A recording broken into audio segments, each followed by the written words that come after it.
اگر آج کھلے ذہن سے سمجھ لیں اللہ کی قسم عقیدہ پلٹ جائے گا. دلیل کیا بنائی؟ نبی کریم دنیا سے چلے گئے، حضرت ابو بکر کا دور ختم ہو گیا، حضرت عمر کا دور آیا. ایک بندہ اسی طرح مسجد النبوی میں داخل ہوا، عمر کو کہنے لگا مال ہلاک ہو گیا، برباد ہو گیا، رستے بند ہو گئے، اللہ کے سامنے دعا کیجئے کہ اللہ تعالیٰ بارش کو برسا دے. یہاں پہ رک جانا ہے. حضرت عمر کہاں کھڑے ہیں؟ مسجد النبوی کے اندر. روضۃ الرسول سے کتنی فاصلے پہ اوپر ممبر ہے؟ جو ممبر اور اس کے درمیان کی جگہ کیا ہے؟ روضۃ من ریاض الجنہ. حضرت عمر قبر مبارک کے بالکل قریب کھڑے ہیں. قبر مبارک کے قریب نہ بھی ہوتے، اگر مجرد ذات کا وسیلہ جائز ہوتا، حضرت عمر اس وقت کیا کہتے؟ اے اللہ تجھے اس صاحب قبر کا واسطہ، تجھے محمد صلی اللہ علیہ وسلم کا واسطہ، تو بارش کو برسا دے. اور میرے بھائیوں دماغوں کو کھولو، حدیث آپ کے خلاف جاتی ہے، آپ اس میں سے ذات کا وسیلہ نکالتے ہیں. کس طرح؟ کہتے ہیں حضرت عمر نے چچا عباس کو بلایا.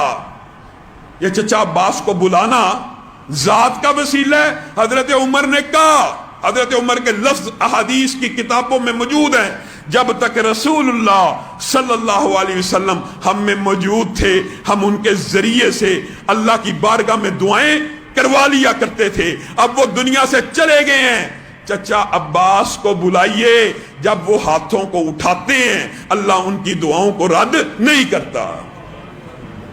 یہ آپ نے ذات کا وسیلہ کہاں سے بنا لیا؟ ذات کا وسیلہ اگر جائز درست ہوتا حضرت عمر کو چچا عباس کو بلانے کی ضرورت ہی پیش نہ تھی. چچا عباس سے آ کے دعا کروائی، چچا عباس نے دعا کی، دعا آسمان پہ گئی، بارش کا نزول شروع ہو گیا. یہاں سے میرے بعد بھائی ذات کا وسیلہ نکالتے ہیں. اور میرے بھائیوں یہ تو زندہ آدمی سے دعا کروانے کے وسیلے کے اوپر مہر تصدیق کو ثبت کرتا ہے کہ رسول اللہ موجود تھے، ان سے دعائیں کروائی گئی. رسول اللہ نہیں تھے، چچا عباس سے دعائیں کروائی گئی.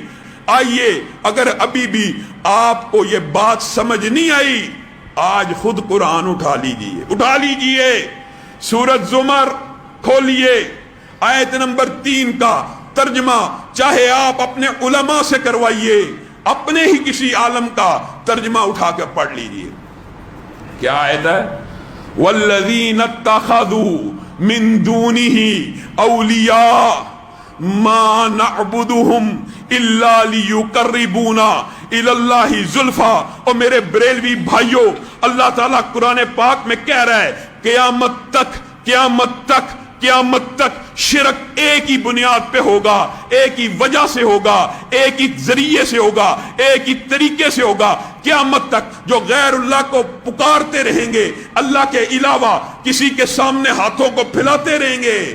والذین اتخذوا من دونہ اولیاء، جو اللہ کے علاوہ لوگوں کو اپنا مددگار، حاجت روا، کارساز، مشکل کشا، غوث، بگڑی بنانے والا سمجھتے رہیں گے، ان کے پاس ایک ہی ڈائلاگ ہوگا، ایک ہی کلمہ ہوگا، ایک ہی جملہ ہوگا. جب بھی انہیں روکا جائے گا تم یہ شرک کا کام کیوں کر رہے ہو، وہ کیا کہیں گے؟ اللہ قرآن میں قیامت تک کے مشرک کا ڈائلاگ ذکر کر رہا ہے، اور رب سے زیادہ سچا کوئی ہو نہیں سکتا. آج کا، کل کا، ہر دور کا جو بھی اللہ کے علاوہ کسی کو پکارے گا یہ ڈائلاگ بولے گا، ما نعبدہم الا لیقربونا الی اللہ زلفی. ہم ان کی عبادت تھوڑی کر رہے ہیں، اور بعض بدبخت تو اب نیٹ پہ موجود ہیں جو کہتے ہیں ان کی عبادت بھی اللہ نے ہمیں علی کی بندگی کے لیے بنایا. معاذ اللہ. عموماً کیا کہیں گے؟ ہم ان کی عبادت نہیں کر رہے، الا لیقربونا الی اللہ زلفی، مگر یہ ہمیں اللہ کے قریب کرنے والے ہیں. بتائیے اللہ تعالیٰ جس کو کلام حمید میں شرک کہہ رہا ہے وہ کس کو کہہ رہا ہے؟ والذین اتخذوا من دونہ اولیاء.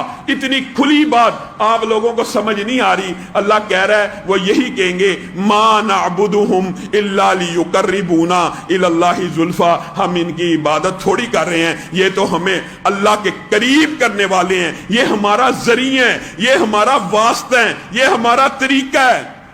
اور یہ ہمارا راستہ ہے، اصل میں ہم کس سے مانگ رہے ہیں؟ اللہ سے مانگ رہے ہیں۔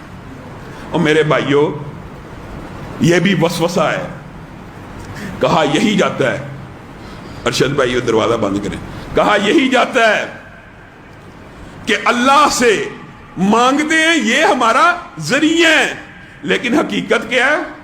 میرے بھائیوں یہ بھی کان کھول کے سنو، اگر اللہ سے ہی مانگتے ہوتے، اگر ان کو ذریعہ اور طریقہ ہی مانگتے ہوتے تو بتائیے، یا رسول اللہ مدد، یا علی مدد میں وسیلے کا کون سا کلمہ استعمال ہو رہا ہے؟ یا رسول اللہ مدد تو براہ راست رسول اللہ سے مدد مانگی جا رہی ہے، یا علی مدد میں براہ راست علی سے مدد مانگی جا رہی ہے، یا غوث اعظم مدد میں براہ راست غوث اعظم کو پکارا جا رہا ہے۔ اور آپ کو کیا کہا جائے گا؟ نہیں نہیں نہیں، ہم ان کو پکارتے تھوڑی ہیں، یہ ہمیں اللہ کے قریب کرنے والے ہیں۔ اور میرے بھائیوں کئی مرتبہ دکھ ہوتا ہے، اللہ تعالیٰ نے کلام حمید کے اندر اس عبادت کے ساتھ جتنے شرک ہیں ان سب کو بے نقاب بھی کیا، اور پھر بھی ہم اسی عبادت میں جو دعا کی قیمتی عبادت ہے اسی میں شرک کرتے ہیں۔ اللہ تعالیٰ نے ایک دکھ کا اظہار بھی کیا کلام حمید کے اندر مکہ کے مشرکین کے بارے میں، فَإِذَا رَاكِبُوا فِي الْفُلْكِ دَعَوُا اللَّهَ مُخْلِصِينَ لَهُ الدِّينَ۔ اللہ کہتا ہے یہ زمین پہ رہنے والے مشرک بڑے عجیب ہیں۔ فَإِذَا رَاكِبُوا فِي الْفُلْكِ، ایک تمثیل بیان کی، جب ان کی کشتی بھنور میں، گرداب میں، سمندر کی تریکیوں میں پھنس جاتی ہے نا، تو کیا کرتے ہیں؟ فَإِذَا رَاكِبُوا فِي الْفُلْكِ دَعَوُا اللَّهَ مُخْلِصِينَ لَهُ الدِّينَ، اللہ کو پکارنا شروع کر دیتے ہیں بغیر واسطے وسیلے کے، خالص ایک رب کی طرف متوجہ ہو جاتے ہیں۔ فَلَمَّا نَجَّاهُمْ إِلَى الْبَرِّ، اور جب رب ان کو اس سمندر کی بمروں سے نکال کر، لہروں سے نکال کر زمین پہ واپس لٹاتا ہے، وہاں جا کے پھر شرک شروع کر دیتے ہیں۔ یہ اللہ نے دکھ کا اظہار کیا کہ مکہ کا مشرک بھی، یہ آپ نے حضرت اکرمہ کا مشہور واقعہ سنا ہوگا، مکہ کا مشرک بھی کشتی پہ سوار ہوتا ہے، اللہ کو بغیر واسطے وسیلے ذریعے کے پکارنا شروع کر دیتا ہے، پھر رب بچا لیتا ہے، اتر کے پھر شرک شروع کر دیتا ہے۔ آج ہمارا مسلمان بھائی اس بات کے اوپر غور کرے، اللہ کہہ رہا ہے مکہ کا مشرک کشتیوں پہ سوار ہو کے رب کو پکارتا ہے، اور ہمارا مسلمان بھائی کیا کہتا ہے؟ جب گرداب میں پھنستی ہے کشتی تب بچاتا ہے معین الدین چشتی معاذ اللہ۔ گفتار بھی ہے، کردار بھی ہے، ہم حق کے علم بردار بھی ہیں، اپنوں کے